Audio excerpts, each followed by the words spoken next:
Wow. That's all I can say is wow. Prepping up for this, I looked over how many Line 6 products that I've gotten in the past, and it's a little embarrassing. I might have a little bit of a problem here.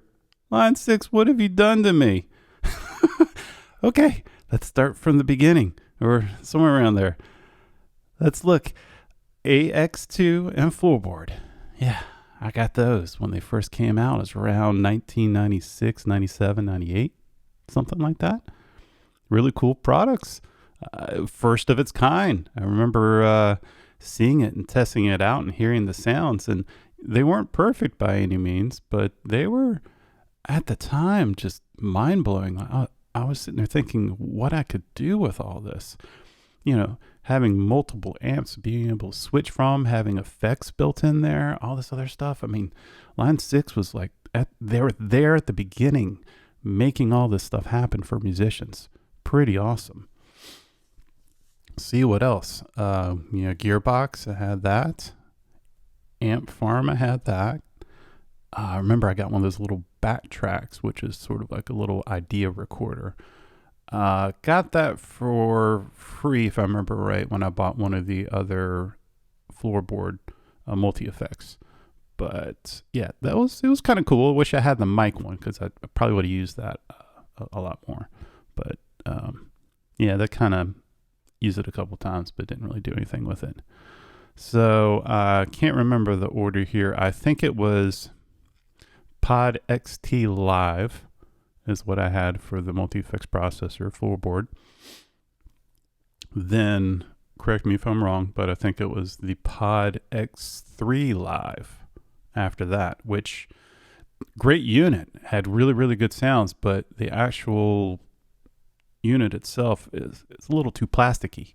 It seemed like it wouldn't hold up. It probably would have. I never had problems with it. I thought it worked great. But then I upgraded, because of the plastic, enclosure. I upgraded to the Pod HD 500X, which had better sounds, and it was a metal, or whatever it was made out of. Seemed very metal-ish kind of enclosure. But yeah, the Pod HD 500X was pretty awesome. Let's see, ones that I currently use here. The list goes on and on. I got a lot here. Pod Farm 2.5. I did used to use that, but now I've moved on from there. Let's see. Oh, I have this one. The TonePort UX2. Look at this thing. It's got a USB connector on there. You have analog outputs, monitor in, foot switches. Oh, I forgot it had that. And then line inputs. And then on the front, it had these cool VU meters on there. And then you could plug in your guitars in there. And guitars, and then your microphones on there. This is a cool unit. But there was one problem that I had with it. And you know what the problem was? It's not necessarily the USB connection, but it was the latency that was the problem with this one. Yes, you could record to an actual track using the processing directly on here and record it that way, but I always wanted to do DI tracks and then reamp it later on. And also, using drum plugins, just like they're like Addictive Drums. I actually have a video about that one, which it's a great drum program. It does so many things. Quite a few of them that are out there. That's just the one that I use because I love the sounds inside of that. So yeah, if you're interested, check out that video. It's on my channel. Let's see. But yeah, here's all the different knobs and everything like that. It's a very cool unit though. Oh, forgot I had digital output SPDIF on there. That one right there. Yeah, very nice little unit. I think it was around $200. Did a good job. I did a little bit of recording with it, and I was using it mainly with the Pod Farm. Remember that. One thing they used to do with the old pods and Pod Farm and all that is you'd have to pay for different packs on there, which I'm so glad that they don't do that anymore. You just pay one big price and then you get updates, incremental updates on there. It makes it more fun. Let's see what else. Oh, look at this. The original Pod 2.0. Yes. Basically the Flexstone 2, but in a kidney bean style red thing. It looks really weird, but it sounds pretty freaking good. And this is the 2.0, so they added like basically double the amount of a lot of things like the cabinets and the guitar amps and everything. Built-in effects are in there. I still have it because, you know, if someone ever wants to come over and jam or anything like that, I have something I can use. I'm going to have something else hopefully pretty soon. We'll see about that. Oh, I'm so excited about this new thing. Oh my gosh. Okay, we'll get to it. Let's get to the old stuff. Okay. Let's see. All the Variax stuff. Variax 500. I have a video about that too. Just check it out on my channel. It's about the Variax and why in 2023 did it fail? Because, oh my gosh, it's awesome. There's so many things you can do with it. I mean, I go into more details about it in the video about, you know, my thoughts about it and why it did fail and all that. But I still use it to this day. I think it's awesome. Okay, so let's start with the old one, Variax 500. This one right here, Variax 500. And look at, there's no pickup in there, but you have the switch at the top where you can go through all your different guitar sounds on there, and just volume and tone control. And then you have your pickup selector. And it actually plays pretty well. It's a nice guitar. Yeah, I mean, it's nothing great, but you could probably get these on the used market for super cheap right now. And it has the Variax connector, which is basically a Ethernet jack on here, and also a standard 1/4 inch on there. This is my gateway to the Variax product. Very, very cool. I like the look of it. The sound was good, but then they improved it. Let's go to the next one. This is the James Tyler Variax JTV 59, basically a Les Paul style guitar. And yes, it looks at this is the one that I have in the video that talks about everything. It has the pickup selector switch, and what's really cool with this one is that it has a switch for, you can adjust your tunings, and then with the Helix, which we'll talk about in a little bit, you can actually control everything that's on this guitar. Like you can say if you want to change per pedal preset, you could hit the button and it'll change the actual tuning. It'll change, you know, the volume, the tone controls, or you could turn those off. You could change all your different, everything with it, you know, just tunings and models and everything like that. This thing's awesome. Like, again, I have a video, so check that one out if you're interested in going into more of a deep dive for this one. But what else? Oh gosh, there's so much stuff. It's embarrassing. It's not embarrassing. They make good stuff. That's why I get it. Okay. StageSource, L2M and L2T. See, I have them in the back. I have two of those. And the whole idea was to get those and use those for live shows. And then certain things like pandemics happened. And yeah, it didn't get out as much. But yeah, the plan is possibly get out and play some live shows here and there. And that's where the new one comes in. And we're going to talk all about that. Okay, so StageSource, James Tyler did that, Pod 2.0. And then let's get onto one I'm using right now, Helix. Oh, I use the Helix LT, which is the smaller version. It doesn't have the Scribble strips on there and doesn't have a couple extra ins and outs. It's got the meat and potatoes of everything. It's a very, very, very good device. I should have gotten the other version, okay? And when the new one comes out, I'm getting the big boy XL. Yeah, going all the way. Woo, woo. That's right. Can't stop me this time. Okay. Now with the Helix LT, it also has a plugin that you can use, which is called Helix Native. What you can have is all the processing power and everything inside of a plugin. And I should probably do a separate video about this one because Helix Native, I think, is an untapped resource. And I'm curious to see what the new version is going to be. If they're just going to update it and use it with the new system or what. But yeah, I'm not even sure about that. What's great about Helix Native is that I can record DI tracks, which I've been doing a lot recently. So I record my DI track, which is the guitar sound, like the actual guitar itself and pickups and all that, and nothing else. And then what you do is you record just that. It sounds horrible or doesn't sound very good. And then later you reamp it. You put it through an amp later on after the fact. And that's where Helix Native is so awesome, because you have all the sounds in the Helix in that plugin. So I can run it through whatever guitar amp I want and whatever speaker I want, whatever effects, all the guitar stuff. And what it allows you to do is flexibility. So after you recorded stuff, you can change things however you want and make it sound. I've done things where I would make one quick little idea, record it, and then I would remix it several times. I did some shorts on this just recently, actually, and it's really cool. You can go through and add a whole bunch of distortion, add a bunch of different effects. Reamping just gives you it's a super flexible option to be able to change things after the fact. Okay. Whew. I got a little excited. Okay. Let's breathe.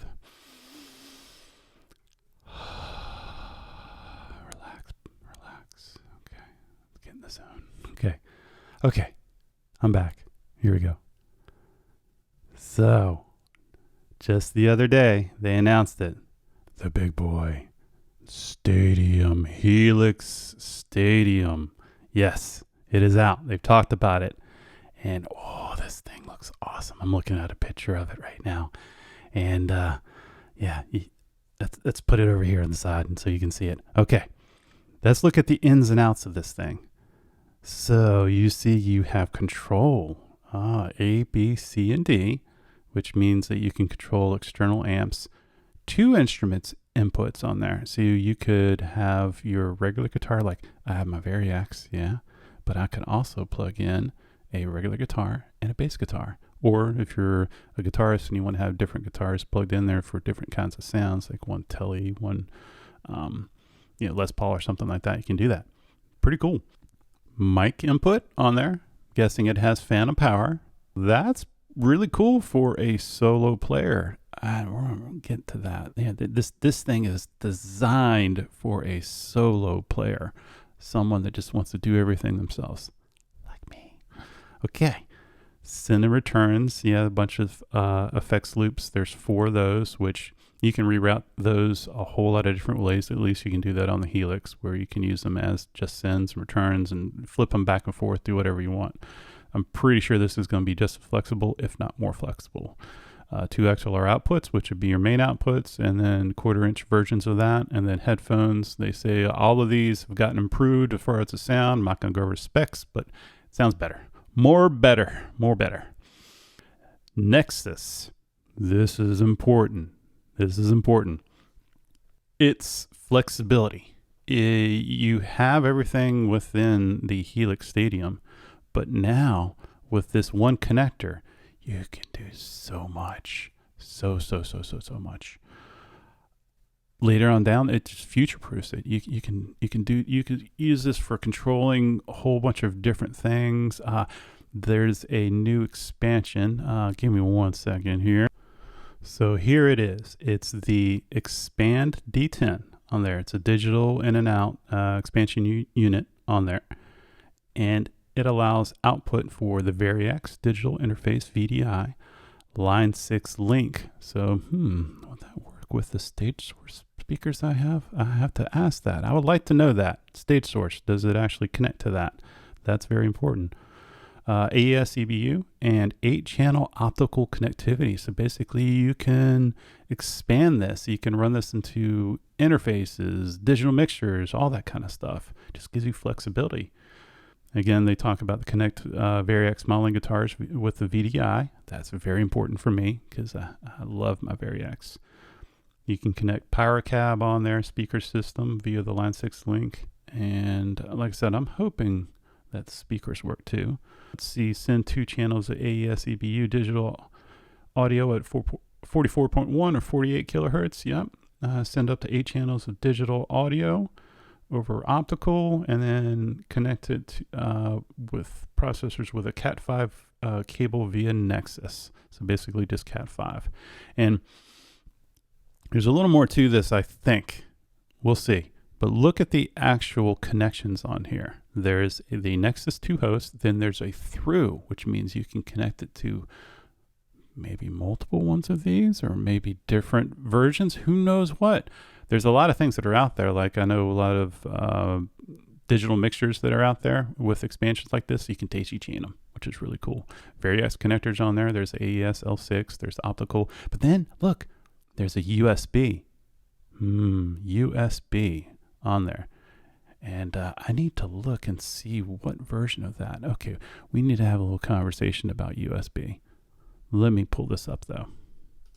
So here we go. USB.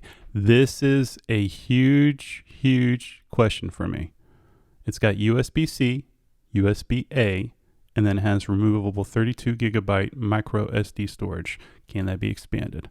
That's what I need to know. I'm pretty sure. I would think so, but just tell us if it is or isn't, and what kind of cards will it take. I know all this. They're going to talk about it later on. They're going to go into a lot of details, but these are questions that I have. The USB-C.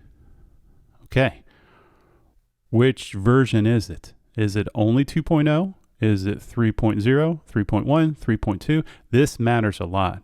Could it be USB 4 or 5? I doubt it, but that would be awesome. The reason why is latency. Yes, I talk about latency on this channel a lot because it matters. It really matters. The only reason why I didn't use Helix for everything as my audio interface was because of latency. Why is latency important? Because when you're using things like I do, like plugins like that actually handle drum sounds and keyboard sounds and all this other kind of stuff, reamping, all that kind of stuff, latency is very important because it's that weird delay that you get when you're playing something on an instrument or keyboard. It goes out into the computer, gets processed, and then goes back out to your audio interface and then out to the speakers or headphones or whatever you have. And what happens is that if you're over 10 milliseconds or so, which in a easy way to explain it, 10 milliseconds pretty much equals 10 feet away from a certain source. So if you're past a certain length on there, you're going to notice it. Like say if you're 15, 20 feet, it's just there's a delayed sound with that when you're trying to play with it, especially when you're recording and you're trying to play things tightly, with the rhythm, and you're trying to follow along with the drums and all that kind of stuff. You got to have latency down. So my question is, with the USB-C connector in particular, will the latency get down to, my personal goal is at least 5 milliseconds. It can be lower. I go with Motu. And the reason why I go with Motu is because they get down to like 2 milliseconds of latency, which is perfect. Zen. It's so nice. I can just do everything. But that's the whole reason why I got the Motu, because of latency. So, line 6, let me know. I'll post this over here on the screen, but I actually did latency tests, and I did it by different buffer sizes and everything like that. So you could see it. It'll be somewhere on the side. Look at that. And you can see that the numbers are pretty high. So I am hoping that latency is going to be at least manageable. And a lot of times it's really just how much time they put into writing the drivers.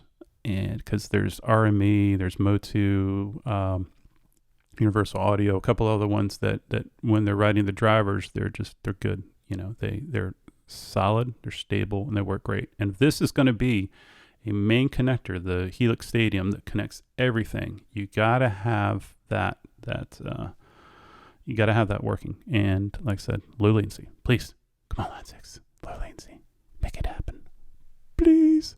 Okay, so let's get into some of the other stuff. Yeah, okay. I'll go over all this stuff pretty quickly. So entirely new Agora modeling methodology. Basically, it's their way of making new models for this. We're going to start with 16, and they're going to keep expanding with firmware updates. Firmware updates are just so much fun. You get them. It's like having Christmas in whatever month it is. You just download it and you bunch of new amps. You get to try some new stuff out. It's great. I love it. Let's see, hype control. That's kind of cool. You can make it either sound super authentic, or you can add a little hype in there and make it. They're probably doing things that what a producer would do, like EQ it a certain way or compress it or do certain things like that to make it fit in the mix better. So if you want to be lazy about it and you don't have a producer around, add a little hype in there. Make it sound good in the mix. I like that. That's awesome. Proxy amp cab and effects cloud-based cloning engine. That's kind of cool. Nothing I might use personally. I like it when other people create the actual models because I know that they're done well. And I know there are people that can capture stuff that just sound awesome. So it's something I'll kind of slowly get into and check out. And I'm wondering too, with this, you could probably do a whole lot of different types of cloning. You know, I'm sure pedals and stuff like that. But like, can you do it for like tape or anything like that, and then run it through here? Make a guitar sound like an acoustic. I've seen something like that. That might be convolution. I'm not sure what it is. But yeah, I'm curious about all this stuff. It's something I have to kind of check out. Preset compatibility with Helix HX products. That's cool. Except for something with the deprecated cabs. So you would have to update that. High resolution touchscreen. That's going to be kind of nice. And, I can imagine some really cool stuff with this. Have you all heard of a KAOSS? It's by Korg, KAOSS pads, where you just move your finger around and it makes all these cool effects and stuff. Oh, they could do that with the stuff. You could actually make it a KAOSS pad. Ooh, wow, that would be awesome. Because KAOSS pads are awesome for live, going through and just creating just random, just awesome sounds. That would be cool. Oh, my mind is just going crazy with the possibilities for this. Okay, high contrast OLED scribble strips, XL only. This will be important too. And why is that? I just released a video about something that I have a feeling this is going to be able to do too. It's called the Stream Deck. It's by Elgato. It's got a bunch of different buttons on there. You can customize them with labels. You can customize them with key commands. You can actually do MIDI and all this other kind of stuff that I'm kind of messing with right now. Like I found a thing where you can do faders using 2 different buttons up and down, which is really cool. Oh, wait. And this has a touchscreen. I wonder if the touchscreen could be used as a fader controller on the Helix. Oh my gosh. Oh, there's so many ideas and so many things that you could probably do with this. I wonder if they're going to have something where the Helix Stadium is going to have the power of a Stream Deck in there, because I mean they already have key commands in there. They have that whole thing. We'll talk about that part, the stage thing. We'll get into that in just a little bit. Okay, back to reality. Okay, focus view on contextual parameter control. That's kind of cool. Preset audition, audio clips and information. That's cool. Showcase. There it is. Okay, we'll get back to that. Highly precise expression pedal, Wi-Fi and Bluetooth control. That is going to be cool. I'm curious to see what they say about that. That was at the very end of the video that he said, hey, we got some things we haven't even talked about. It's really cool. And the free Stadium editing software. I'm guessing that's just going to be like the HX Edit, but just the new version of that. I'd like to see what that's going to be able to do, what that can control. Okay, Showcase, automation and playback engine. Oh. Wow. Okay.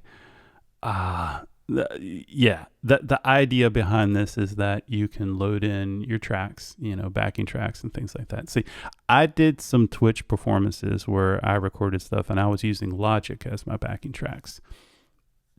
I can do this inside a guitar pedal. I can take this wherever I want, and I'm guessing this is tied in with the micro SD storage, where you could load in your tracks. And they said about stem separation. I'm not as worried about that, but that could be kind of cool because I do a lot of the recording myself. But I can import all the separate tracks in there. I can mix it, get everything set up just right. And then they have the whole showcase automation. So at a certain point of the song, you get there and you're, okay, I'm at the verse, patch 1. Okay, I'm at the bridge, patch 2. I'm at the chorus, patch 3. You change all your sounds. You get over here, you do your solo. You get there and it does that and it does this. And then on top of it, you can control other things too, like lighting. Like I could maybe change the lights, the colors and stuff like that. DMX controls, I have no idea about any of that kind of mess, but just the ideas. Oh, the power of this thing is mighty. Whoa. I'm so giddy excited about this. It's probably irritating, but sorry. I'm excited. I can't help it. This thing's awesome. Okay. I'll probably do a whole separate thing about Showcase when they talk about it later on. I just gotta be patient though. Eric said, be patient. Jeez, so boring. Sit here and just think about things. Okay. Where's next? Okay, let's see. 12 OLED Scribble strips. Okay, I'll put all that stuff on the side. It's got all these cool things that are on there. Drum trigger inputs.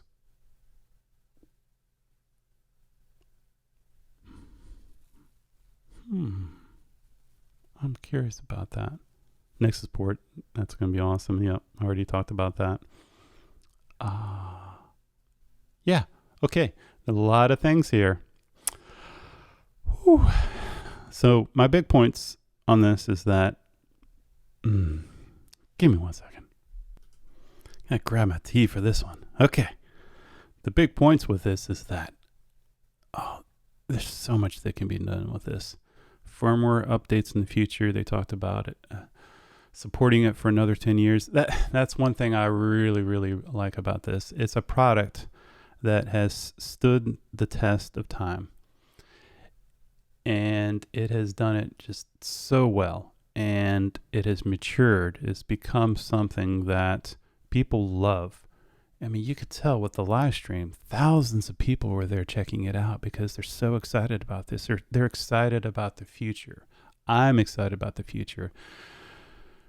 This is what happens when companies have passionate people that give a shit, that want to help other people out. You don't see that a lot.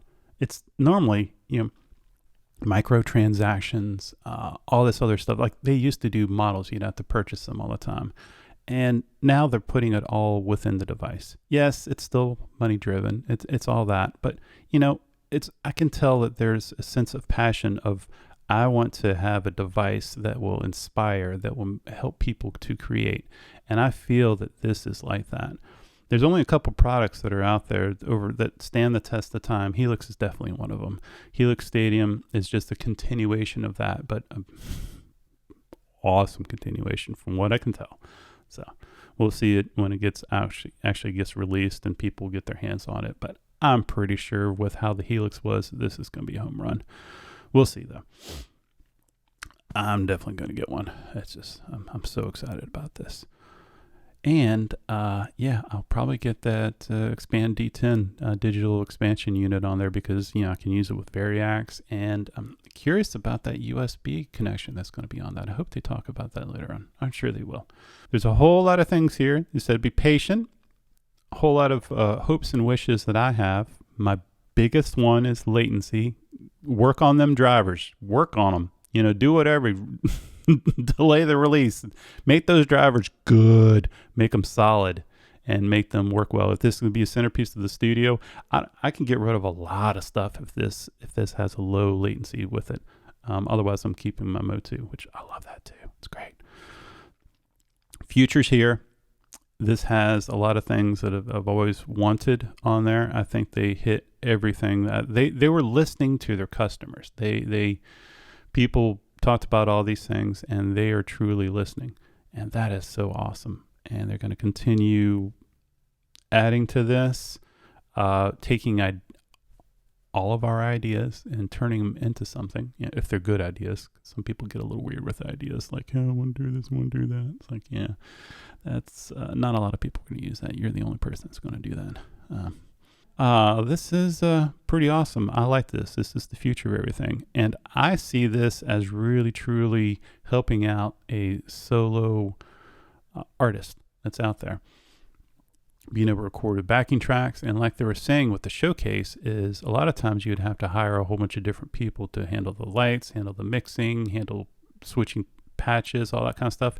You take all that stuff away and you just perform. You hit play, you hear the track and you start performing. And sounds like there's some other things you can do where you could sort of change things around as you're playing. I like to see how all that stuff works. But either way, if anyone's going to do it, and anyone's going to do it right, I think Line 6 is the one. Let's see where this takes everyone. And I am so excited about this. If you all like to check out some of my other stuff, I have other videos. I have the Variax video talked about earlier.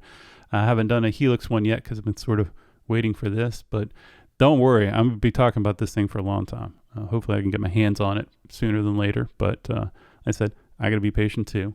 And I'm not one of those that cuts in line or anything like that. I will stand in line if I need to. But I hope I can get it sooner. We'll see. I'm going to try. Either way, I don't care. If it's not meant to be, it's not meant to be. I'm not going to sweat that one. Check out some of my other stuff. You will definitely see the Helix Stadium content coming out as soon as I get that thing in my hands and I start working with it, because I love technology. I love all this stuff. I love things that can help other musicians out, that can help the future of things and just make it easier for people. There's a whole lot with this, and yeah, I think I talked about everything. A lot of my wish list, latency was the big one, other stuff like that. Showcase sounds awesome. Yeah, this is really cool. Thank you all for listening to me ramble about this. I did think it was pretty cool to kind of go back and look at all the Line 6 stuff that I've had. I'm a total Line 6 fanboy. Oh my gosh. Like I said, I got a problem. All right. You all take care. Okay. Thank you all very much. I got information in the description. You know what to do if you like to help support me. Do the usual stuff and clicking things and all that junk. Yeah. Take care.